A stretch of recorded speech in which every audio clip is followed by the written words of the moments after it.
Make sure to subscribe, drop a like, and leave a comment. Is Emiliano DIBU Martinez the final piece of Manchester United's puzzle? Or just another chapter in Old Trafford's long-running tragicomedy? Let's dive into the story of a man whose gloves weigh more than silverware, whose personality splits opinions like a referee's red card, and who now finds himself at the heart of football's most dramatic stage. Emiliano Martinez needed no introduction. If you passed him on the street, you'd probably recognize him before your own uncle. World Cup winner. Penalty specialist. Professional though use. A keeper of the old school, with a tongue as sharp as his reflexes. In the summer of 2025, the stars aligned in the chaotic heavens of the transfer window.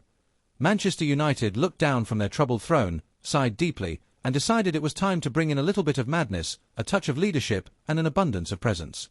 Because let's be honest, if there's one thing Manchester United has lacked since the GEA golden years, it's consistency between the sticks. Onana, for all his distribution skills, had looked more like a defensive midfielder with gloves than a traditional goalkeeper.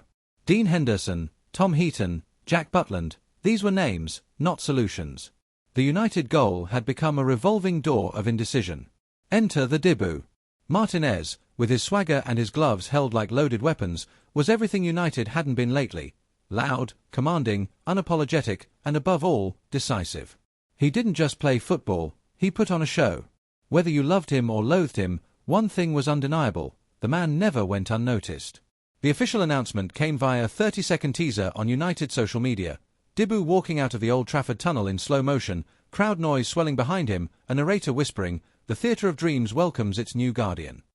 Within minutes, X, formerly known as Twitter, exploded.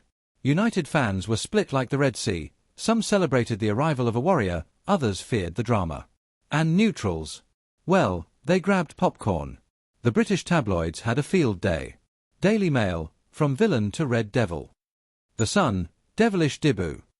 In Argentina, sports channels broke into programming with urgent banners as if he'd just become president. Everyone had something to say. Now let's talk business. The fee. Roughly £55 million. Not pocket change, especially for a 32-year-old keeper. But when you're buying World Cup medals, locker room presence, and guaranteed penalty shootout terror, the price tag starts to make sense. Aston Villa, somewhat reluctantly, agreed to let him go. A video farewell was posted, slow piano music, misty images of penalty saves, and one last wave to Villa Park. Then came his first day at Carrington. DIBU walked in like he already owned the place. Greeted everyone with that signature grin, half arrogance, half charm.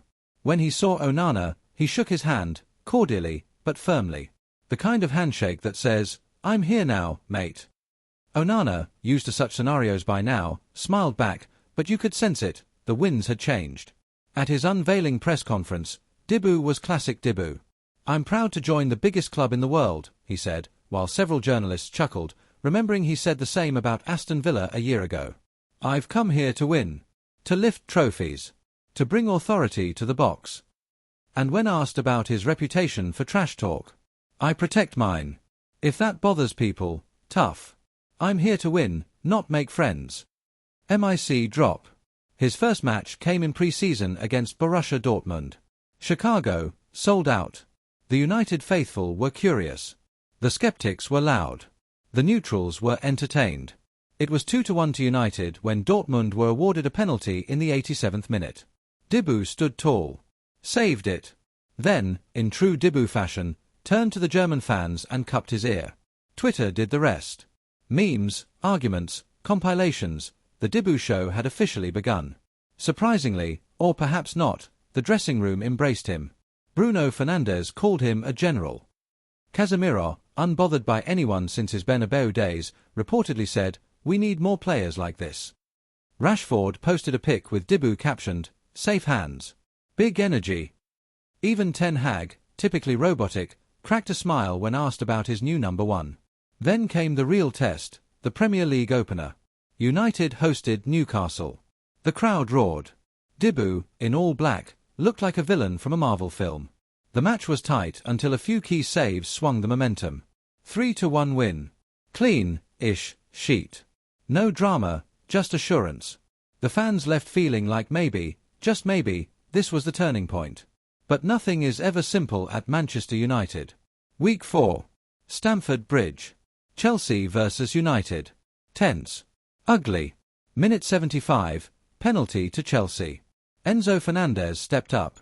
DIBU walked up, said something in Spanish that probably isn't printable, and stared him down. Enzo shot. DIBU saved.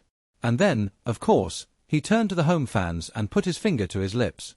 The FA fined him £10,000 the next day. The supporters. They printed T-shirts. DIBU is red. Back in Villa Park, fans hung banners, "Thanks for the memories, but please stop saving penalties against us." The Premier League finally had its villain hero. And in all the chaos, something incredible started happening. Manchester United began winning. Not convincingly. Not beautifully. But consistently. 1-0. 2-1. 1-1 with a heroic 94th minute save. The kind of football that smells like blood, sweat, and post-match pints. And at the heart of it, DIBU. Always DIBU. Pundits took sides. Gary Neville criticised his antics. "This isn't WWE," he muttered on Sky Sports. Jamie Carragher clapped back, "Say what you want, but the guy wins games." Roy Keane, meanwhile, simply said, "Finally. Someone with a bit of spine." By October, DIBU had racked up 5 clean sheets in 7 games, 2 penalty saves, and the highest save percentage in the league. But more than that, he had brought back something Old Trafford hadn't felt in years: belief. He commanded the box like a warlord. Barked orders at defenders. Clapped at fans. Stared down strikers. And when things got ugly, when a mistake was made, he didn't flinch. He pointed. He yelled. He demanded better. And the squad listened. Lisandro Martinez and Rafael Varane trusted him. The fullbacks dared to push higher. And the fans, once cynical and battered, started chanting again, louder than before. Argentina's number 1. United's number 1. Was it perfect? No. There were blunders. One misjudged cross in a 2-2 draw at Brighton. A yellow card for arguing with the ref. A scuffle with Richarlison. But that's DIBU. You don't buy him for peace. You buy him for fire. And that fire started to spread. By Christmas, United were 3rd in the table, 2 points behind City, and dreaming again. The Champions League nights were buzzing. DIBU's name echoed around Old Trafford like a war cry. And with every fingertip save, with every stare down after a corner, it became clearer: United had found their new heartbeat. And maybe, just maybe, their saviour.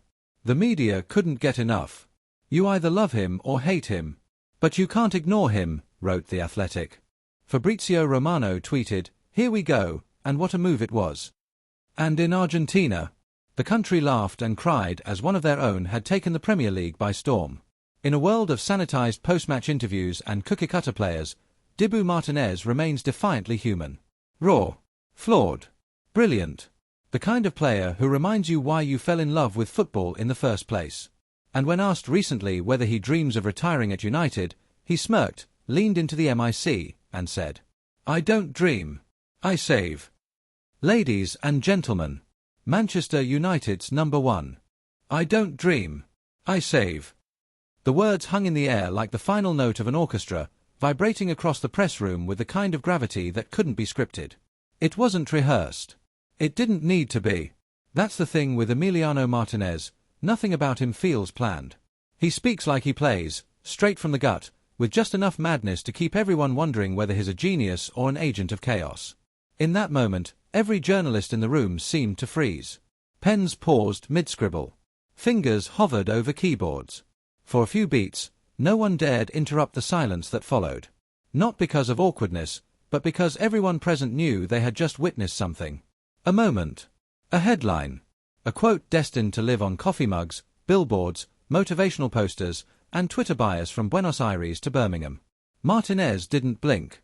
His forearms rested on the table, his posture casual, but his eyes? His eyes were fixed. Unapologetically locked forward, scanning the crowd as if waiting to see who would crack first. He was calm.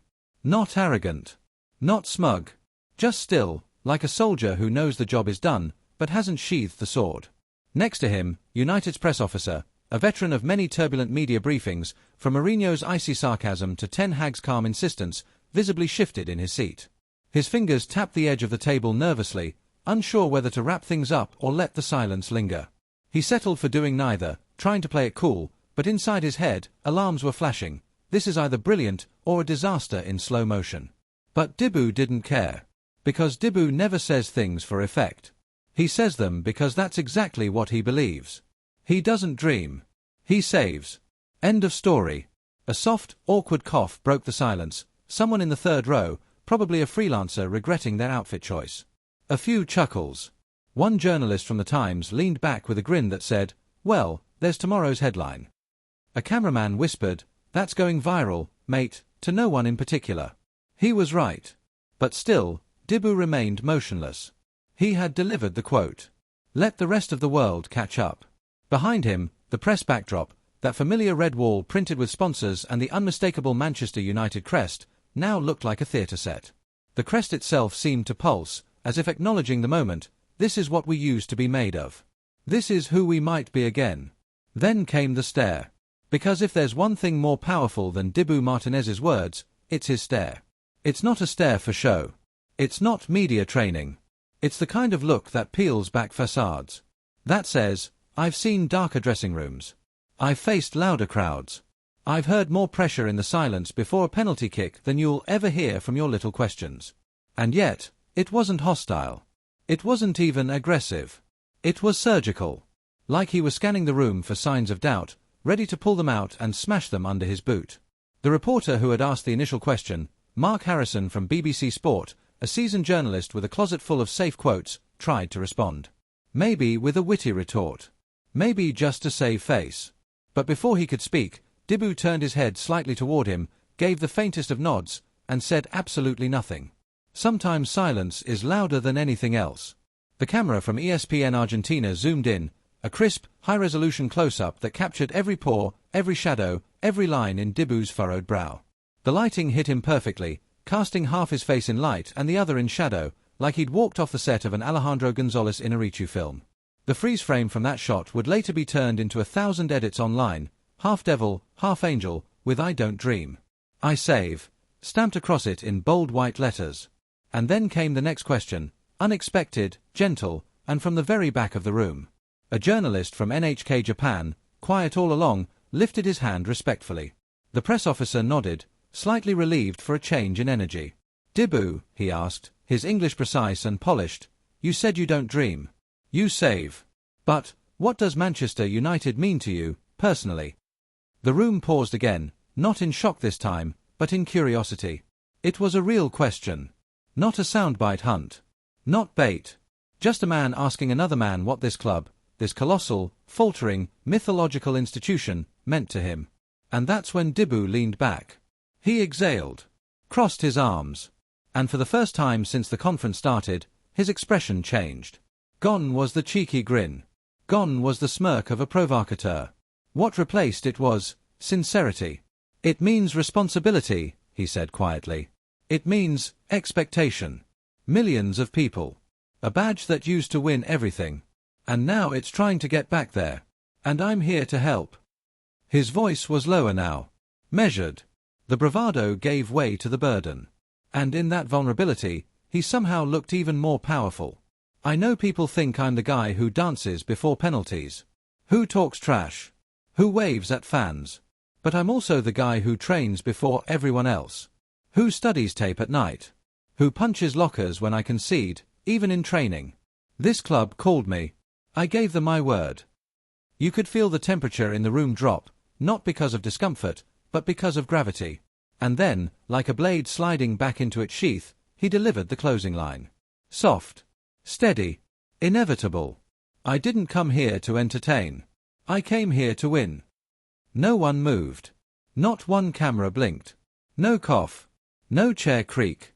No one dared check their phone. Because this wasn't a football quote.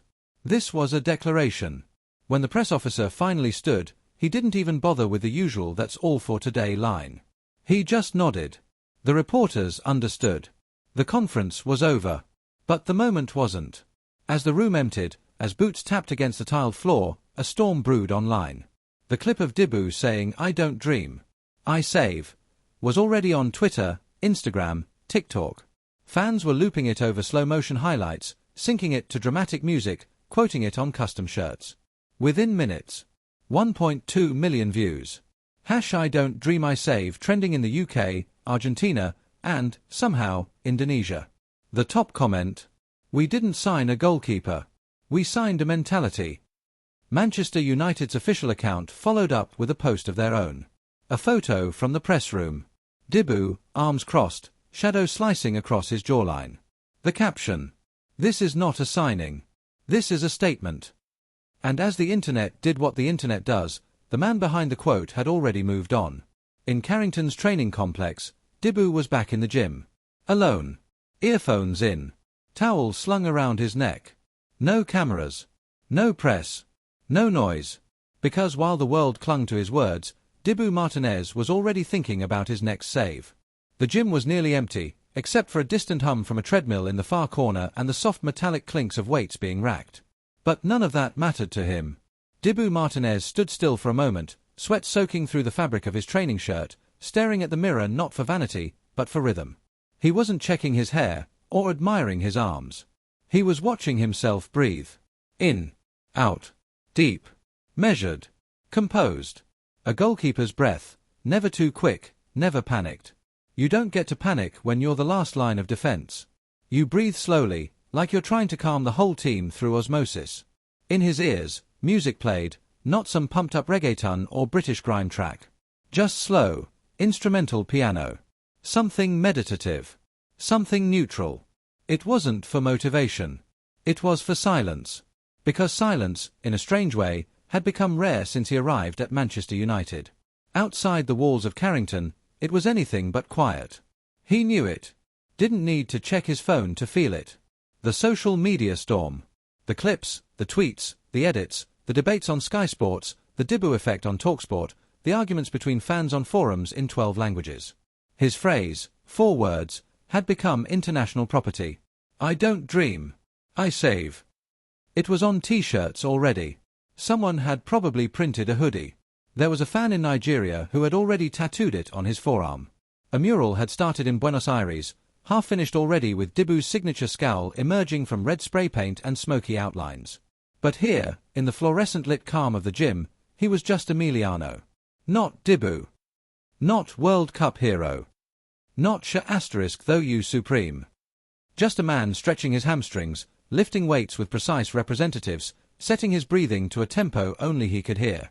Because DIBU Martínez understood something most people didn't. Noise is easy. Work is harder. He'd always been surrounded by noise. Ever since he was a kid in Mar del Plata, sharing a bedroom with his brother, imagining he was playing in the Premier League every time he kicked a crumpled sock toward the closet. Even then, there were voices. People saying he wouldn't make it, people saying he'd be better off studying, people saying Argentina had too many keepers already. Then Arsenal. 11 years of loans, bench roles, lonely training sessions. More noise. He's not ready. He's just a backup. He'll never break through. Even when he finally got his moment, late, delayed, almost forgotten, the noise never stopped. It only changed tone. Then came the Copa America.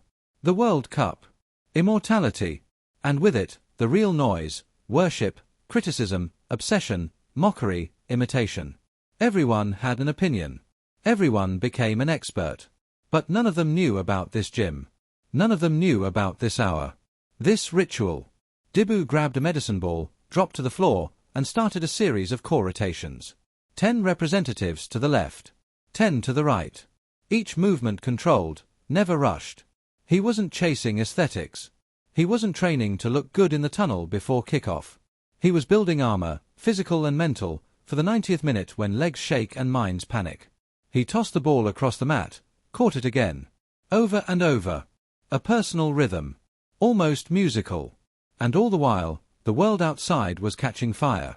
In the United megastore, demand for Martinez shirts had broken records. They'd underestimated the hype. Rows of goalkeeper kits were being cleaned out. Not just by kids, by grown adults. People who hadn't bought a goalkeeper's name since Peter Schmeichel. People who normally mocked goalkeepers were now queuing to buy one shirt. In the players' group chat, memes were circulating. A photoshopped picture of DIBU wearing a cape. Another of him replacing Sir Alex Ferguson in the famous hairdryer photo. Bruno Fernandes replied with a laughing emoji. Casemiro just wrote, Monstru. Rashford. He didn't say anything, but he updated his Instagram story, a slow-motion clip of DIBU's quote, with fire emojis. Even Sir Alex had reportedly seen the clip. And, according to a member of the club staff, he had simply nodded and said, "Finally. Someone who talks like a United player." But back in the gym, DIBU was finishing up his set of box jumps. Not the flashy kind. No exaggerated celebration after each leap. Just focused motion. Land. Reset. Jump again. His thighs burned, but he didn't stop. Not yet. Because this was how he disconnected from the noise. He didn't scroll through the comments. He didn't retweet the praise. He didn't even have TikTok. He didn't need validation from the internet. The only platform that mattered to him was 105 by 68 meters, green, chalk-lined, and lit by the blinding lights of Old Trafford. When he finally sat down on the bench, towel around his neck, he closed his eyes for a moment. Not asleep. Just still. And as the silence wrapped around him, he thought, not of the fans, not of the memes, not of the quote. He thought of one thing, his gloves. They were in his locker, pristine, unmarked, but not for long. He could almost feel them in his hands. Could hear the crunch of them clenching around a ball. Could feel the ripple of energy that ran through his body every time a striker hesitated, every time a penalty was taken and the world expected him to be the villain. Because for DIBU Martínez, that's where life existed, in the moments between expectation and silence. Between the run-up and the strike. Between the hope of a goal and the reality of his outstretched palm. He wasn't interested in being liked. Or even loved. He was interested in control. Of his box. Of his body. Of the moment. And if that made people uncomfortable, even better.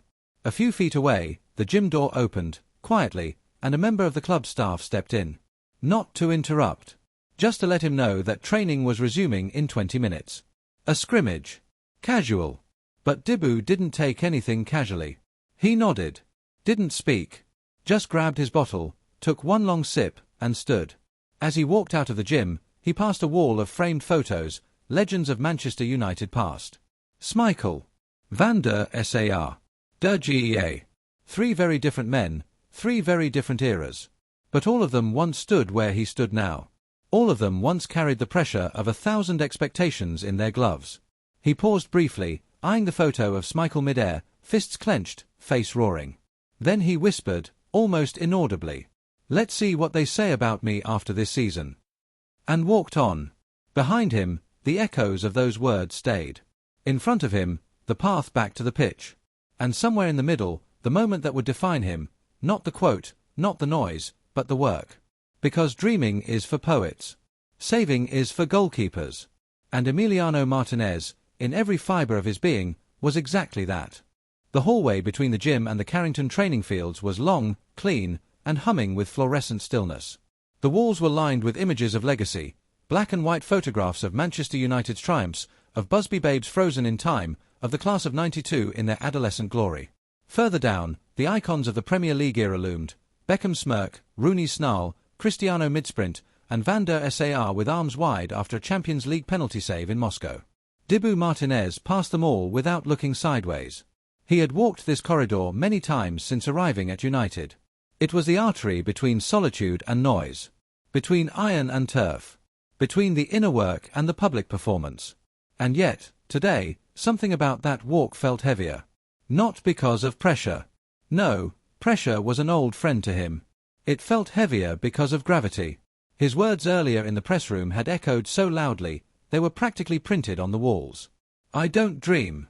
I save." The staff at Carrington had heard it. The U18 goalkeepers whispered it in the canteen. The physio had smiled as DIBU passed earlier, giving a thumbs up without explanation. A steward had asked, half joking, "You ever think about writing a book?" But DIBU wasn't smiling. Not because he was angry. Not because he regretted the words. But because to him, they weren't a line. They were a truth. And truths, real ones, don't come with punchlines or hashtags. They sit in your bones, in the cracks between tendon and instinct. They come from a place deeper than ego. As he approached the dressing rooms, the muffled sounds of boots on tile echoed faintly. The lads were already heading out for the intra-squad match. Some joking. Some laughing. some stretching in the corridor like caged animals preparing for release. DIBU took his time.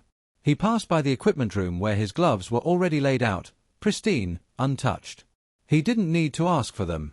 They always prepared them the same way. Same type. Same size. Same scent, a mixture of fresh latex and stitched determination. He picked them up, one by one, holding them as if testing their weight. He didn't put them on yet. Not here. That would be too casual. He treated his gloves with reverence, not superstition, but ceremony. Then he stepped into the changing room. The usual banter was in full swing. Garnacho tossing a roll of sock tape at Ahmad. Bruno tying his boots with surgical focus. Varane sipping a coffee he insisted helped his pre-training concentration. And Onana, yes, Onana, was there too, lacing his trainers in silence, nodding politely as DIBU walked in. Their dynamic was complicated. Not hostile. Never petty. Just charged. Because there was only one number one. And everyone knew who wore that title now. DIBU nodded at him, not disrespectfully, but definitively. A look that said, I respect what you've done. But this box. It's mine now. Onana, to his credit, nodded back. That was enough. Casemiro clapped a hand on DIBU's shoulder as he passed. Listo para la guerra, he said in Spanish. DIBU cracked the smallest smile, the kind you blink and miss. Siempre, he replied. And with that, he sat, slowly pulled on his gloves, and closed the Velcro straps with deliberate force. Click. Click. Like holstering weapons. He stood, rolled his shoulders, and walked out. The pitch outside glowed under Carrington's polished training lights. The air was crisp, perfect for training. Not too cold. Not too warm. Just that razor's edge that reminds your lungs they're alive. As he stepped onto the grass, the other keepers were already warming up. Small drills. Reflex work. Handling. But the moment DIBU walked on, the energy shifted. Not because he shouted. Not because he strutted. Because he was there. Presence. That's what the great ones have. That unteachable, uncoachable trait where people are just around you the moment you arrive. The tempo subtly changes. The eyes drift toward you without meaning to. Coaches start paying closer attention. Every save becomes more audible. Every mistake, more visible. DIBU jogged up to the training keeper, slapped gloves in greeting, and joined the warm-up without a word. But within 2 touches, 2 dives, 2 quick scoops off the wet grass, it was obvious. He was dialed in. The reflex drill began. Close-range shots, fired rapidly from different angles. Pop, pop, pop, the balls came, and DIBU's hands danced with muscle memory. Catch, deflect, dive. No grunts. No wasted motion. Just clean, brutal efficiency. His saves made that satisfying, thudding slap, not from violence, but from certainty. Behind him, the coaches watched. Look at his feet, murmured the goalkeeper coach. Always balanced. It's not just the saves. It's how he resets so fast. He anticipates the second ball like it's choreographed. And yet, to DIBU, it wasn't extraordinary. It was routine. That was the paradox of elite athletes. What amazed others was their Tuesday.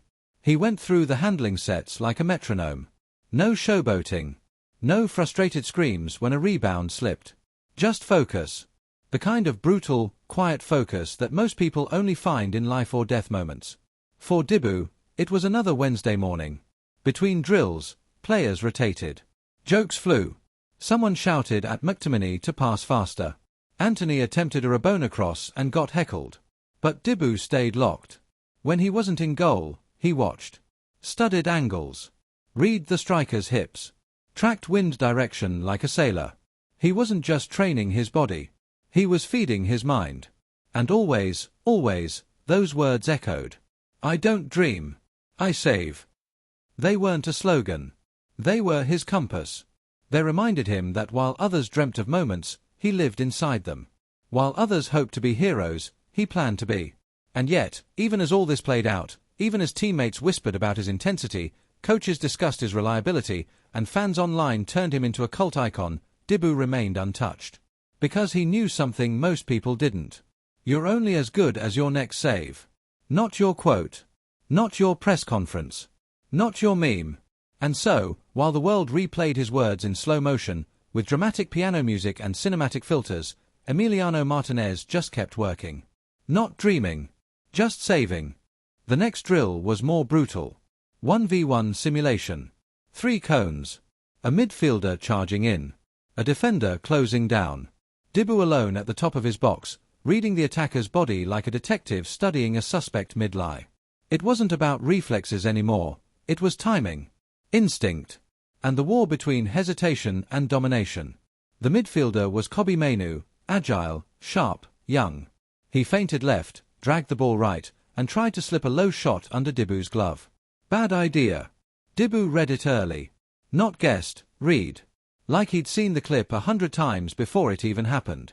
He dropped down low, faster than a man his size should be able to move, and pinned the ball to the ground like he was trapping a fly under a glass. Calm. No celebration. Just reset. Stand up. Reset stance. Wait for the next. He didn't look at Kobbie. Didn't say anything. Just gave the ball back with a clean underarm roll, as if to say, next time, come harder. And that is what started the whispers on the sideline. Different, isn't he? Muttered a United Academy coach watching from behind the training fence. Like his not reacting. His controlling. But it wasn't just his saves that stood out. It was the silence around them. Every other keeper, when they made a stop, they shouted, barked, slapped the post. DIBU didn't. His noise came before and after, in his presence, his orders, his magnetism. But during, he was pure calculation. Even the defenders noticed. Martinez and Varane had started staying closer to the box during breaks. Not to talk tactics. Just to be near. Because when you're around someone that locked in, it's contagious. You start sharpening yourself, just to match their frequency. That's what he brought. Not just saves. Standards. Far away, on the other side of the complex, the youth keepers had gathered near the fence. Quiet. Watching. Taking mental notes. One of them whispered, "He doesn't even flinch." Another, "He looks like he knows what's coming." Their coach didn't interrupt. He let them watch. Because education, sometimes, doesn't happen in the classroom. Sometimes it happens 40 yards away, in the quiet grace of a man who's built his entire life on defying expectations. And as DIBU continued through the drill, stopping shot after shot, a strange thing began to happen. Even the strikers started shifting their approach. They hesitated. Took extra touches. Looked up more often. Because somewhere deep in their instincts, they felt him. That was the real mind game. It wasn't the gestures during penalties. It wasn't the trash talk or the post-match quotes. It was this. The sense that he already knew what you were going to do. Anthony approached next. Trickster. Unpredictable. Quick feet. The kind of player who breaks ankles and confidence for fun. He tried to chip DIBU. Another mistake. Martinez barely moved his feet. He just leaned back slightly, extended a glove, and plucked the ball out of the air like he was catching a warm loaf of bread tossed from a bakery window. Again, no reaction. Just returned the ball. Jogged back to the center of his box. And then came the murmur. From the midfielders. From the coaches. From everyone. He wasn't just dominating the drill. He was changing it. By the time the session wrapped, and the whistle blew, the entire tempo of the training ground had shifted. Players moved differently. The younger keepers jogged harder. Even Bruno, usually laser-focused on his own metrics, turned to DIBU as they walked off and said, "You don't train like it's practice." DIBU, untying his gloves, glanced over. Because it never is. Those 5 words hit Fernandez like a slap to the back of the head, but not in anger. In recognition. He nodded. Walked in silence. No jokes this time. And that's the thing people were slowly beginning to understand. Yes, DIBU Martinez was a performer. A provocateur. A man who cupped his ears and blew kisses to angry crowds. But behind that, behind the memes and the madness, was a professional of the purest form. Not because he was serious, but because he was obsessed. Not with attention. Not with image. With one thing. Impact. Every drill, every save, every intake of breath, it all served the mission. He didn't want to be popular. He wanted to be crucial. That's what made him different. What made his quote real. "I don't dream. I save." It wasn't rejection of ambition. It wasn't cynicism. It was focus. Because while others dream of lifting trophies, of applause, of magazine covers, DIBU dreams of none of it. He dreams of standing in a final, in the 89th minute, and being the reason the ball doesn't go in. He dreams of silence, the kind that follows a crucial save. He dreams of moments where the world expects him to fail, and he doesn't. And that's why the phrase stuck. It wasn't poetry. It was biography. Back inside Carrington, the showers hissed and the jokes returned. Training was over. Boots hit the floor. Music played. Rashford sang along to something loud and upbeat. Garnacho attempted to moonwalk in socks. Bruno FaceTimed his daughter. Casemiro, still in his training top, watched tape on his phone. The team exhaled together. But DIBU, he wasn't finished. He sat in front of his locker, half-dressed, gloves cleaned, eyes fixed on the iPad mounted to the locker wall. Clips of Brighton's attack. Clips of Chelsea's corners.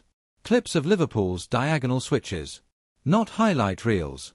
Just threats. Patterns. Possible weaknesses. Pausing. Rewinding. Watching again. He wasn't trying to be perfect. He was preparing to be necessary. And around him, slowly, silently, the players noticed. One by one. They started watching their own clips more. Started showing up earlier.